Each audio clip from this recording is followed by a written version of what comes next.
Hey guys, Cody Barton here, and I wanted to answer a question that was asked on another video that I did talking about proof of funds for a deal that you want to buy. Now, there's a couple variations of proof of funds, like soft proof of funds versus hard proof of funds, and that's what I want to talk about in this video. So maybe you're a new investor, you've never done a deal, or maybe you've only done a couple wholesale transactions, you've never actually, had to close on a transaction before, so you don't really know how that process works. So let's talk about hard money first. A hard money lender is going to be a company that they typically are going to be raising funds that they then lend to investors for fix and flip projects, basically just short-term debt. So they're going to lend on a deal, hoping that you, the investor, are going to make those interest payments that you agree on with them over maybe 3, 6, 9, or 12 months, and that's their game. That's how they make their profit. Most of those lenders will provide you, even if you are a newer investor,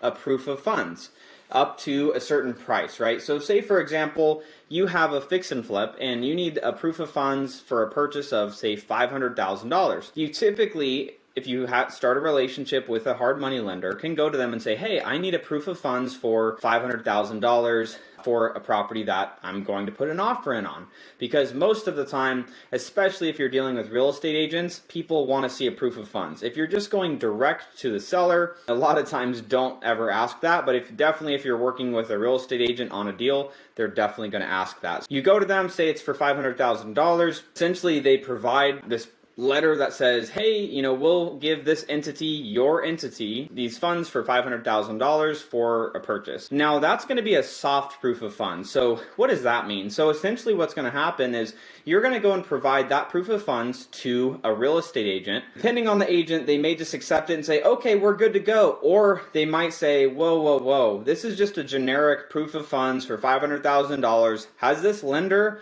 even looked at this deal? And so sometimes what you might have to do is then have to submit 123 Main Street over to that hard money lender that gave you the proof of funds up to $500,000. So then that they can verify that they say, yes, I can lend $500,000 on this purchase. But what you don't want to have is them to come back and say, whoa, this is a bad deal. You need to buy this for a lot less. We'll only lend you $350,000. Because obviously then we have a problem. So that's something you want to keep in mind when you are using hard money, proof of funds. And the question that was asked was, is this considered fraud by sharing that type of funds, with an agent or with a seller?